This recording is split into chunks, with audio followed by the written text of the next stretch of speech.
Ah, Cédric Euh, merci Cédric, tu nous dis que le patch 5, le cumulatif patch 5 de ah, VB365 est sorti aujourd'hui, et donc il est inclus dans l'ISO du VBO serveur. Donc, je pense qu'on est dans une phase où on peut sereinement, après 5 cumulatifs patchs, rendez-vous bien compte, hein, ça n'arrive pas tous les jours chez Vim qu'on ait 5 cumulatifs patchs sur un produit après quelques semaines, dans une phase un peu plus stable pour pouvoir mettre à jour. Voilà, petit disclaimer, c'est terminé. On repart dans la technique. On va parler de l'architecture et de ses composants. On va parler de c'est quoi un NATS server. On va regarder comment on configure sa base Postgre et comment marchent les proxy pools. Pour le tout, on a un peu plus de retour terrain. C'est des slides qui ont été faits directement par le product management. Et il y a des questions dans le quiz à la fin, comme tout ce qu'on a vu jusqu'à présent. L'architecture V8, je suis quasi sûr, vous l'avez déjà beaucoup vu. Et Laurent, il y a un tout petit écho si jamais que je je vais suis parler coupé. pendant 20 minutes, au moins avec ce slide, avec ces slides. N'hésite pas à te démuter par contre, hein. L'architecture, je vous l'ai montré des centaines de milliards de fois. Ok, vous avez M365 à gauche. Ouais, enfin, enlève pas la caméra non plus. Vous avez l'architecture à gauche d'M365, du on-premise, et la possibilité, avec le backup server, de pouvoir soit avoir maintenant un pool de proxy, Windows ou Linux, vers uniquement de l'object storage, c'est l'intérêt du proxy pool, c'est vers de l'object storage, ou garder, comme vous faisiez traditionnellement, un seul proxy, qui peut vers l'object storage ou le on-premise disk storage. Pour faire tout ça, grosse migration des composants, le cache n'est plus local au proxy, mais maintenant il est sur la base Postgre, ainsi que la configuration des serveurs de backup. Donc qui dit base Postgre maintenant pour VB365, dit le cache a ses conséquences sur la base Postgre, plus du tout sur les proxys. Donc les proxys, comme sur VMware pour du backup de VM, ce n'est qu'un composant jetable.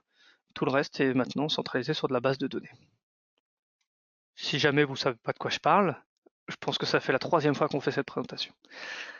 Mais ça me fait plaisir de vous la refaire.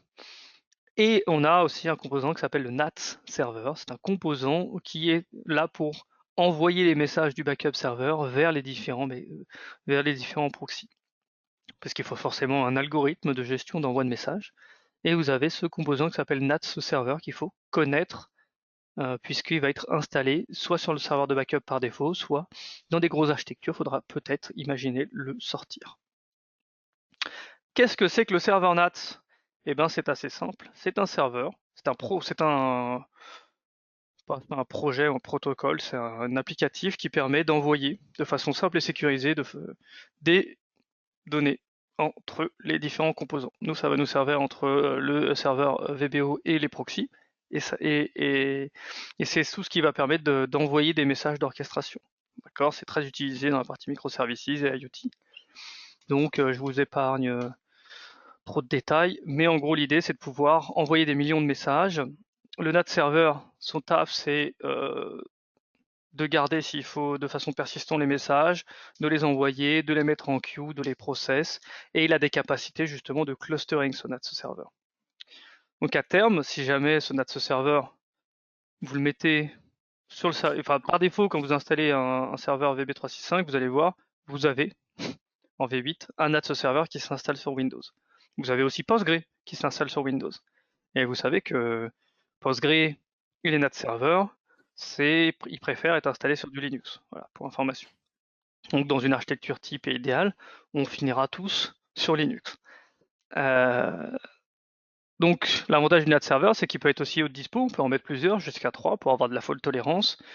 Et c'est ça un peu l'idée de ces NAT serveurs que vous allez rencontrer. Comment ça marche? Eh bien, tout simplement, ça sert de message broker entre les proxy pools, le contrôleur. Ça fait des queues de process, ça permet de remonter pas mal d'informations via des streams, de job change, de job control, de sessions d'orchestration de process. Tous ces messages-là entre les différents composants maintenant passent par ce NAT server. Donc c'est un nouveau composant qu'il faut connaître au moins son existence pour pas qu'à un moment vous dites, ça consomme des ressources, c'est quoi ça? Attends, si je le désinstalle, est-ce que c'est pas mieux? Voilà, non, ça s'appelle NAT server, c'est intéressant. Si vous l'ouvrez un jour, ça ressemble à ça. Voilà, il y a plein de messages, on est content. Des dates de création, la taille des messages, quand est-ce que ça a été envoyé et tout. Il n'y a aucune raison dans votre vie, ni dans la mienne, que j'ai besoin de voir à quoi ça ressemble. Mais surtout, comment ça se configure. Alors par défaut, c'est installé sur votre Windows directement avec le VB365. Vous pouvez aussi l'installer vous-même. On va vous sous Windows ou sous Linux. On va vous recommander de le faire sous Linux si jamais vous le déportez. C'est du hardware entre 4, c'est on va dire une machine 4 CPU, 8 Go de RAM pour le commun des mortels, hein, clairement. Et ça va utiliser toute la mémoire du serveur pour cacher. Donc potentiellement, il faut mettre un peu de limite. On vous recommande de rester en single node pour la vitesse. Tout simplement parce que NAT server c'est plus rapide s'il n'a pas besoin de faire de la réplication de messages entre clusters. Donc, vu que c'est qu'un serveur bête qui envoie juste des messages, il n'est pas critique. C'est recommandé de le garder en single node. Mais voilà, dans des grosses infras où vous avez plein de proxys, ça peut être intéressant de le sortir du serveur VBO, c'est sûr, et de le mettre en dehors avec un serveur NAT en single node.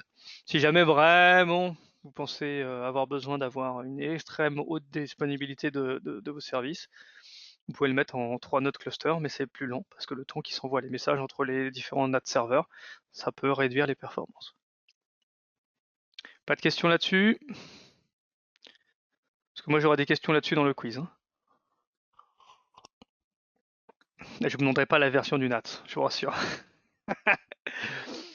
Ok, donc ça permet ensuite de voir les proxy tasks. Ici, on voit les différentes tasks du proxy. Vous allez me dire où? Eh ben, quelque part au milieu, on voit qu'il est il est throttling à une limite, d'accord? Il est en train de l'organisation, il y a du throttling. Il est en train d'en process 32. Là, il en process 12 parce qu'il voit que en termes de charge, etc. Et là, on voit les messages processing coordinator, start message priority. Voilà, dans les logs, vous allez voir des nouveaux logs avec la discussion entre les différents coordination data, etc. Oui, au niveau du throttling, c'est pareil. Là, on voit dans les logs, on peut voir qu'il y a la partie throttled by organization, on est à 31. Voilà, on a quota exceed.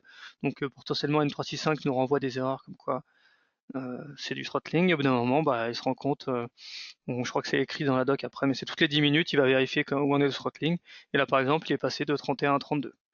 Voilà, donc il est capable de faire évoluer en live pour éviter des problèmes de throttling. Voilà pour la partie NAS. Maintenant, la partie Postgre. Un gros sujet. Donc, ça remplace SQLite Database qui était sur les contrôleurs et sur le proxy et sur les repositories. Donc, il y en avait partout, d'accord, de SQLite. Ça a beaucoup d'intérêt, mais vous avez certainement dû le rencontrer. Vous l'avez toujours si vous êtes toujours sur SQLite, si vous êtes sur autre chose que encore sur du V7. Donc SQLite s'est remplacé intégralement par Postgre. Donc ça veut dire que tout ce qui va être cache et tout ce qui va être configuration, c'est stocké sur Postgre. Pareil, par défaut, quand vous installez VBO, vous allez voir, ou quand vous faites l'upgrade, vous allez vous retrouver avec une installation sur Windows. On va recommander, dans un contexte où il va y avoir quand même une multitude de proxys, d'avoir son serveur Postgre qui tourne sous Linux. Ça a déjà été éprouvé, je l'ai lu tout à l'heure sur VBR, que à partir du moment où Postgre sur Windows, ça marche moins bien que Postgre sur Linux en termes de perf. C'est-à-dire qu'un Postgre sous Windows, ou quand on veut, pour l'exemple juste sur VBR, parce qu'on n'a pas d'ABAC encore suffisamment sur VBO, mais sur VBR, si vous avez plus de 5000 VM, le Postgre sur Windows, il fait la gueule, alors que le Postgre sur Linux, il s'en moque. Voilà des petits abacs de Postgre. Hein. Pareil, hein, je pense que vous n'êtes pas sur des infras à 50 proxy, mais vous pouvez faire au moins une règle de 3 en réduisant fortement les perfs, 4 CPU, 8 Go de RAM et ainsi de suite quand vous avez des petits déploiements, mais vous souhaitez quand même optimiser les performances. Et forcément, vu que c'est du cache, il y a pas mal de données en cache, faut pas hésiter à faire ça sur du SSD. On recommande fortement de ne pas du tout utiliser la même instance pour VBR et VB365. C'est toujours les mêmes recommandations d'éviter d'avoir des effets de bord, que s'il y en a un qui commence à faire son job à 20h et l'autre aussi et que les deux sont en train de tuer votre serveur SQL, PostgreSQL, vous allez vous allez avoir le problème sur les deux environnements, c'est pas cool. Si jamais vous déployez vous-même votre serveur Postgre, ce qu'on vous recommande quand vous le faites sous Linux, il y a l'AKB sur la partie PowerShell. Il y a une commande PowerShell à lancer pour aller optimiser la base Postgre, pour aller lever un certain nombre de limites, etc. File system pour le Postgre, j'en ai aucune idée. Je suis pas sûr que le XFS ait du sens sur des bases Postgre. Je crois pas qu'il y ait de... Pour moi, c'est du XT4, des bases Postgre. C'est sûr qu'on n'a pas besoin de XFS. Voilà, AppCenter, donc vous faites vous-même votre base Linux, Postgre, et ben lancez bien cette commande pour aller optimiser la base. Si jamais, pour des raisons obscures, vous avez un tout petit environnement, VBR et Vim1, et VBR et VBO. Déjà, vous les mettez pas ensemble sur la machine Windows. Mais bon, vous avez deux machines, vous pouvez quand même avoir une instance mutualisée entre vos deux serveurs. Vous pouvez le faire, il y a une KB pour le faire. Je vous rappelle que c'est pas recommandé, mais en gros, c'est pour éviter, parce qu'il y a des problèmes de compatibilité, des problèmes de configuration qui sont pas les mêmes entre VBR et VBO. Bref, vous pouvez le faire, c'est pas recommandé, il y a une KB si jamais vraiment vous n'arrivez pas à le faire. Et vous pouvez, si jamais vous faites tourner votre VBO dans Azure, utiliser Postgre dans Azure, ça marche aussi, il y a une KB pour ça. Du pass. Comment sizer la partie Postgre, d'accord? Eh ben, le disk space il va utiliser pour le database, la partie contrôleur du database, la partie aussi cache de repository et tout ce qui va être organisation, enfin du cache d'organisation. Donc on va stocker dans cette database tous les restore points. Donc déjà, pour info, ça ne change rien la partie cache que vous aviez actuellement. Imaginez vous avez du cache sur vos proxys, que dis-je, 10 gigas par proxy. Vous avez 3 proxys, ça fait 30 gigas. Eh ben, vous avez besoin de 30 gigas à minima du coup pour pouvoir aller sur la base Postgre qui va servir de cache, puisque ce sera plus sur les différents proxys, ce sera directement sur le serveur Postgre. C'est du 1 pour l'instant. Peut-être que vous aurez des bonnes surprises, mais déjà il faut prendre ça en compte. L'autre chose qu'il faut prendre en compte, c'est c'est pas prendre avec des pincettes, pas du tout l'expression que je cherche, mais c'est pas grave. Vous avez aussi, du coup, tous les points de restauration sont indexés. Et ça, c'est indexé, c'est stocké dans la base de données. Donc, l'exemple qu'il y a ici, c'est que vous avez 10 000 utilisateurs dans un job, avec du Mailbox et du OneDrive. D'accord? Donc, ça veut dire qu'il va y avoir 10 000 records par table. Il y a 3 tables, Mailbox, Mailbox et Mailbox et Archive. Donc, ça fait 2 tables, plus OneDrive. Donc, ça fait 30 000 records. Chaque record, chaque ligne, c'est 400 bytes. Donc, vous avez pour un seul restore point de 10 000 utilisateurs et de 3 services, 11 MO, MIB. Ne me demandez pas, c'est de l'américain, MO, mégaoctets. Donc, si vous avez beaucoup de jobs, beaucoup d'users, plus de services et une rétention sur 10 ans, ça peut commencer à faire beaucoup. Comme dirait le même, ça fait beaucoup là quand même. Voilà, ceux qui ont la ref et qui ont moins de 35 ans. Donc voilà, c'est à prendre en compte pour votre sizing de base de données. Est-ce que c'est clair pour tout le monde? Théorie écrite sur table à la fin à la fin du cours. Ok. Proxy pool. On continue. Le proxy pool, c'est designé pour fonctionner exclusivement avec l'object storage, d'accord? Donc, pour avoir des proxys sous Windows, pour avoir des proxys sur Linux, vous pouvez mix and match les deux. Le but du jeu des proxy pools, c'est d'automatiser le load balancing, d'accord? Donc, par défaut, ça va être load balancé par le CPU et la RAM. Vous allez avoir 64 objets qui vont être traités par proxy processeur, d'accord? Donc, si vous avez plusieurs processeurs sur votre proxy, ça va faire plein d'objets en parallèle.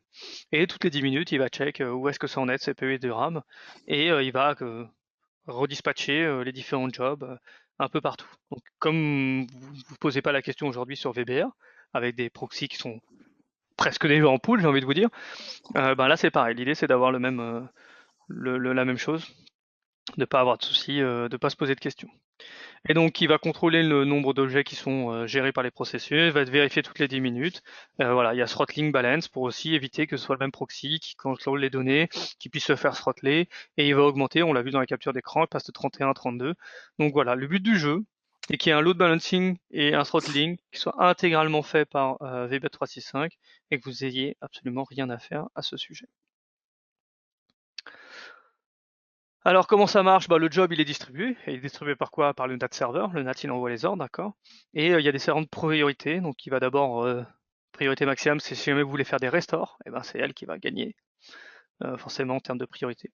Ensuite c'est un incremental backup. Et ça je sais pas si vous avez déjà rencontré le problème, mais vous êtes sur votre VBO serveur, vous avez 20 tenants, vous en rajoutez un 22e, ça vous explose tous vos incréments.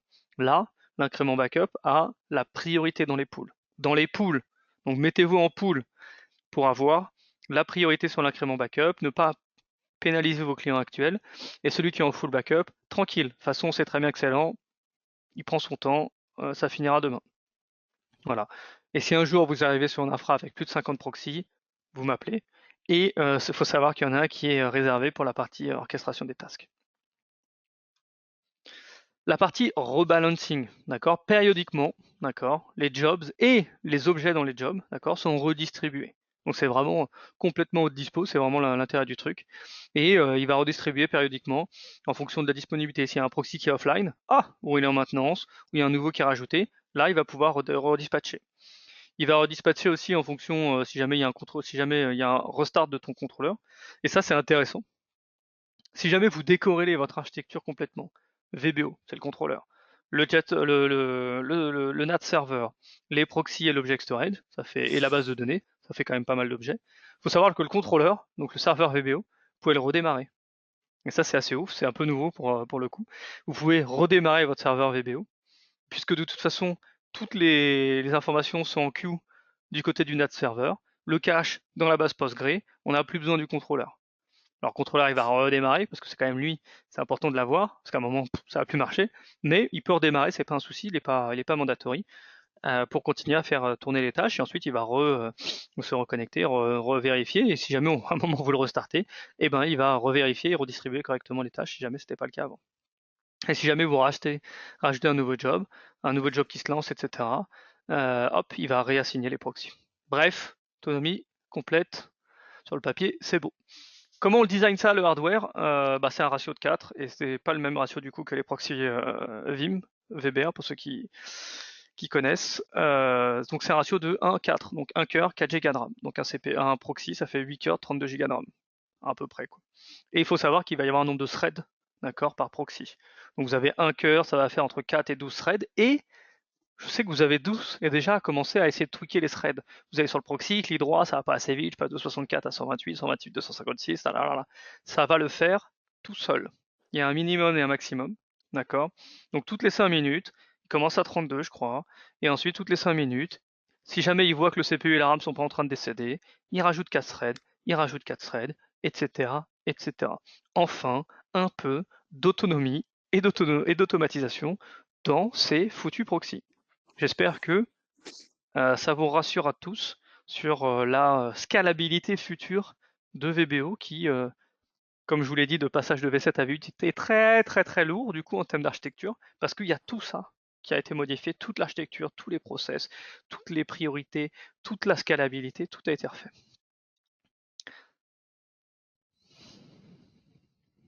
Ah, Steve, il est content. Eh ben écoute Steve, moi aussi je suis content.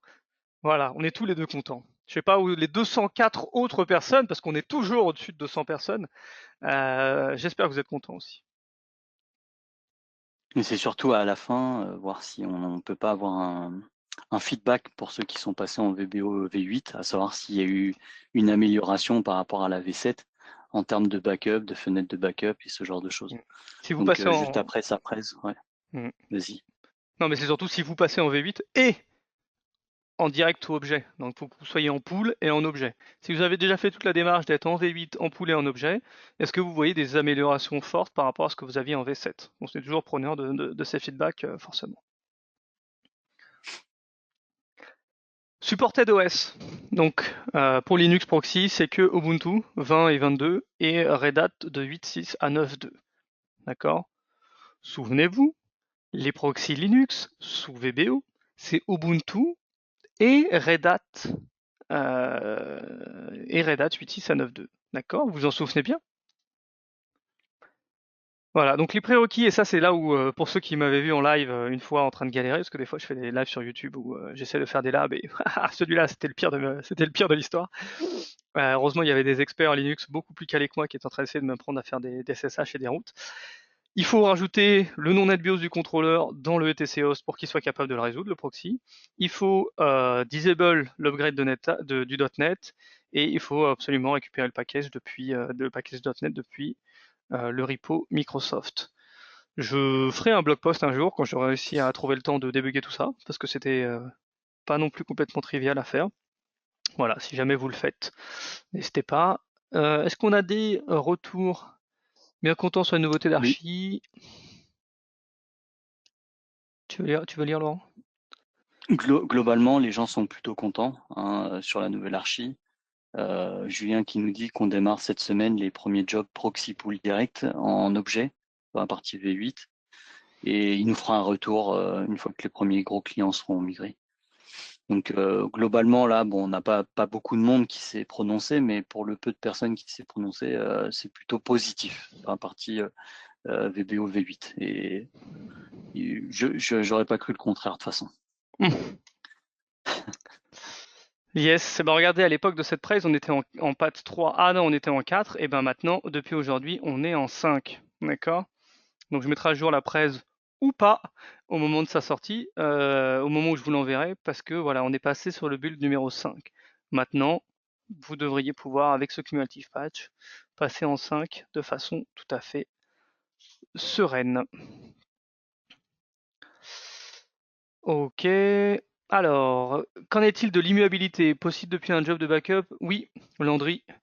Ça, c'est une grosse nouveauté de la V8. J'ai pas refait un passage sur les nouveautés de la V8 parce que bon, il y a déjà eu pas mal de vidéos de présentation à ce sujet-là. Et je t'invite à aller sur le blog avec la chaîne YouTube et tu auras une présentation de la V8. Et oui, on peut, avec la V8, faire du direct to objet. Maintenant, il n'y a plus de cache sur les proxys et il y a. Ah, pardon, c'est pas du tout la question. Il y a de l'immuabilité sur Non, le premier niveau. Voilà, on peut maintenant faire de l'immuabilité directement en écrivant sur le stockage objet. J'ai vu passer tout à l'heure un commentaire disant migration d'objet vers objet. C'est toujours pas à l'ordre du jour. Pour l'instant, ils sont peut-être en train de faire des recherches, peut-être en train de le développer, on ne sait pas. Mais si jamais vous êtes sur du stockage objet aujourd'hui déjà avec la V7 et que vous passez en V8, vous ne pourrez pas le rendre immuable. Uniquement les nouveaux backups en V8, parce que c'est une nouvelle façon d'écrire les données, sont immuables. Et il faudra, dans le futur, qu'on ait un tools qui permet de migrer d'objet vers objet, donc d'ancienne version vers nouvelle version. Et on ne peut pas juste faire un robocopie, il faut prendre les objets, les réécrire et les renvoyer vers le repo immuable. Donc ça, c'est pas encore possible pour l'instant. Mais pour les nouveaux clients que vous onboardez en V8, vous pouvez les rendre immuables directement sur le stockage objet. Et Valentin nous dit que le proxy pool permet de diminuer énormément les temps de backup et il n'a pas de données à nous donner. Et ben nous, on veut les chiffres, Valentin. On veut les chiffres.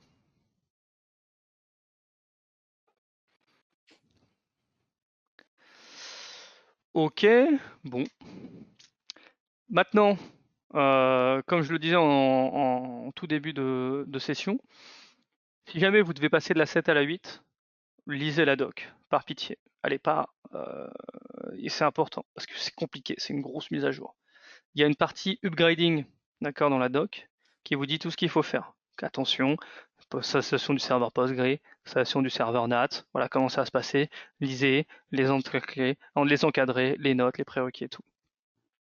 Regardez aussi ce qu'il faut faire after upgrade, parce qu'une fois que vous avez upgrade votre serveur VBO, si jamais vous avez du stockage objet, il va falloir réindexer des trucs, il va falloir upgrade des machins, il va falloir vérifier que vous avez pas configurer vos organisations, s'il faut que les organisations soient forcément sauvegardées en moderne authentification. Il y a des droits qui ont sauté sur Teams, ou alors ils ont rajouté des droits dans les Teams API. Bref, lisez bien la doc, parce que ça sert à rien, je vous l'ai dit, je vous des détails. Il y a beaucoup de choses qui sont importantes à prendre en compte. Pour l'immuabilité, comment ça fonctionne pour le versionning? C'est le concept de l'immuabilité, c'est que tu es obligé d'avoir ton bucket avec du versionning, sinon l'immuabilité ne fonctionne pas, ça va avec. et ça va avec, donc il n'y a pas de comment ça fonctionne. Ça fonctionne avec, c'est fait pour. C'est ça l'immuabilité. C'est obligatoire d'avoir du versionning activé sur un bucket pour avoir l'immuabilité. Et j'ai fini mon café. Est-ce que vous avez d'autres questions sur la partie Vim Backup pour Microsoft 365?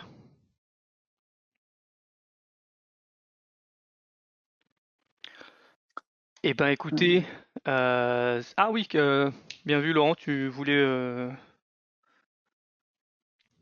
Oui, oui, mais pour le cas où Ah on oui. fait des fulls, puis des deltas. On fait pas de full et de delta, déjà on fait des forever incrémentales, il n'y a pas de full. On fait qu'une full à un historique au moment du backup VBO et ensuite ça fait que des incréments qui sont des incréments modifiés et c'est parfaitement géré avec des repos immuables et forcément le versionning quand on veut l'immuabilité c'est obligatoire. Par contre tu peux pas avoir le versionning sans l'immuabilité. Des plans pour Vim Data Cloud 365 pour les VCSP. Alors Louis-Marie, la partie Vim Data Cloud VDC, je crois qu'ils l'ont déplacé à Q1, donc premier trimestre de l'année prochaine. Je crois qu'il y a un webinar partenaire qui est prévu en décembre pour parler justement de à quoi ça va ressembler pour les services providers.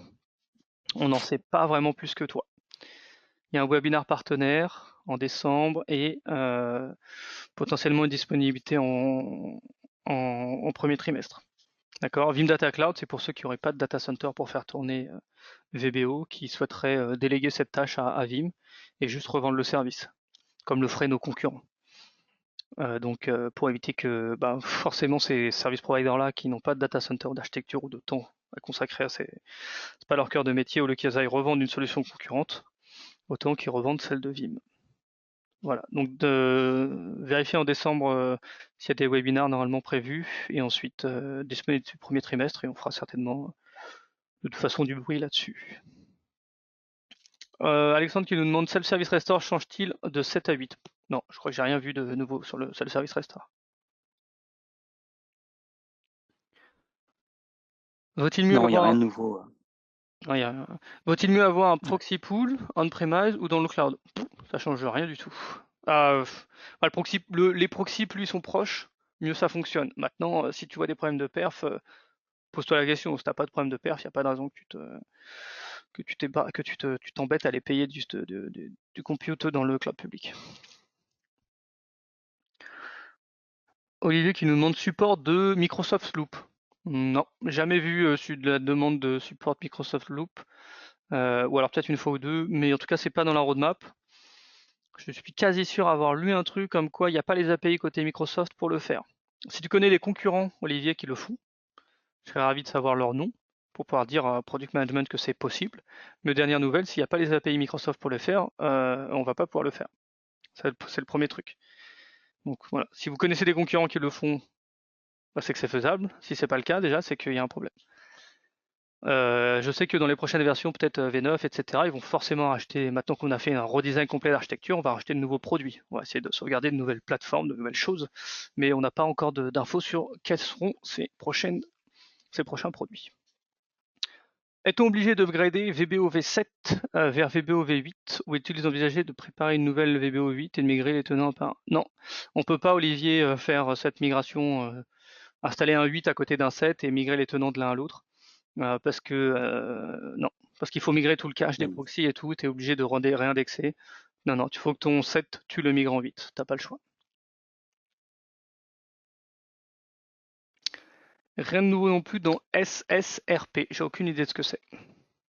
SSRP, c'est tout ce qui est, à mon avis, c'est tout ce qui est dans Vim1, il me semble. SSRP, c'est Ouais, moi je pense au, les au- repos. Ouais. mais J'ai non, un trou de mémoire sur ça, mais non, je non, crois c'est le que c'est service ça. SSRS sur SQL pour faire des reporting avec Vim1. Je pense pas que c'était Ouais, SSRS, SSRP.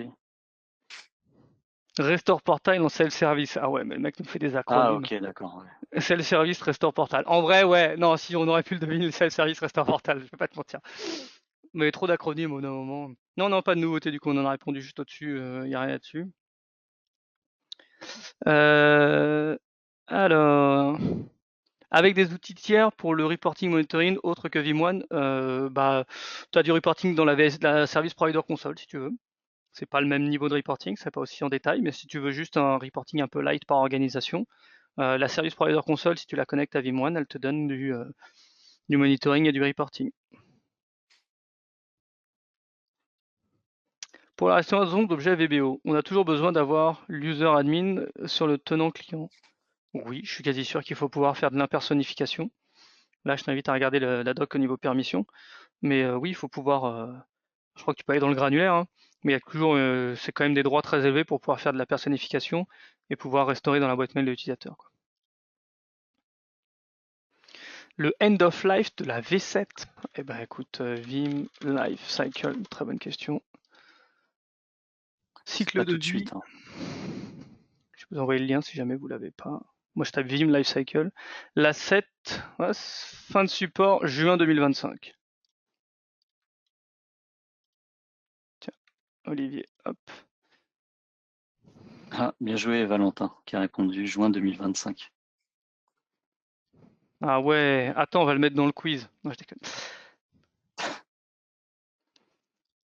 Ok, tu voulais parler vite fait de Alors, ça, Lolo? ouais, je voulais parler vite fait de ça, mais c'était pas vraiment migration en tant que telle par rapport à ce que nous disait Olivier, tenant par tenant, mais c'est vraiment la migration vers un nouveau serveur, de remonter un V8 à côté et de plugger en fait, de rattacher les nouveaux stockages objets, enfin les stockages objets de la V7 vers la V8 Ça et de marche ça? pouvoir ensuite, bah oui, ça marche. Je viens de dire que ça Et marchait après, tu pas. fais, ça là, si ça fonctionne ça. Tu replugues le truc Tu et peux bah c'est repluguer, l'AKB tu là. peux. D'accord, mais tu peux plugger de l'objet qui a été fait en 7 sur un VBO en 8. Ouais, après tu resynchronises tout et effectivement ça risque de bloquer ou alors tu vas avoir du out of sync et après ça va mouliner et puis ça reconstruit tout de base. Ok. Mais quel Mm. intérêt? Ah oui, c'est de pas avoir tout Par écrit contre, dans un tu es défaillant. obligé, voilà, tu es obligé de reconstruire par contre tes backup copy job, tes backup job. Mais par contre, tu conserves Tu effectivement es obligé tes de repositories. recréer tes organisations, de recréer tes C'est ça, jobs, de repointer vers le bon exactement. repo que tu viens de Ouais. récupérer. Mais je suis quasi sûr que comme il fait un rebuilding d'index et qu'il refait aussi un recréation de cache et qu'il va réindexer je sais plus quoi, cet object storage, tu pourras jamais faire de rollback et revenir en V7 si ça marche pas. Donc ça t'évite d'avoir tous tes tenants qui sont dans la merde, mais le travail est quand même assez lourd, quoi. C'est quoi la question? Et un BCO pour remonter la conf d'un VBO est prévu? Non, J'ai pas vu. Je pas. sais qu'il y a des API, Non. t'as du REST API pour faire des exports de job, des choses comme ça, import-export de job, mais j'ai pas vu de BCO. Et c'est une très bonne question, parce que je suis sûr d'avoir vu la feature request plus qu'une fois. Et Ouais. pourtant, Par, par contre, il y a, comment dire, un workaround pour le BCO, entre guillemets, ça serait de sauvegarder ce qu'a présenté Baptiste, c'est à partir de sauvegarder la base Postgre, hein, au travers d'un VBR, si vous avez un VBR dans votre data center ou sur votre infra, et de sauvegarder cette fameuse base Postgre de cache et du serveur directement. Donc, ce qui va vous permettre en fait de restaurer sur un autre environnement et de pouvoir repartir. Donc Valentin nous dit que ça ne fonctionne pas, le rollback V8, V7, ça ne marche pas. Alors Alexandre qui nous pose la question, on peut bien sauvegarder le même tenant par deux VB365, un V7, un V8 en simultané, n'est-ce pas? Est-ce que oui. le SSRP permet d'avoir les deux? Ouais. Donc oui, on peut sauvegarder, hein, sans problème. Tu vas juste prendre potentiellement 2 fois plus de volumétrie, puisque ça va exploser ton serveur, ton repository. Ça va possiblement te faire du throttling côté Microsoft, dans le sens où tu vas avoir, si jamais tu fais 2 foules en parallèle, bah ça va impacter les perfs, mais ça pose pas de problème pour avoir les deux en parallèle. Je connais des gens qui le font pour avoir une sécurité. Ils ont 2 VBO qui sauvegardent les mêmes organisations. Et la question SSRP permet d'avoir les deux serveurs VBO intégrés.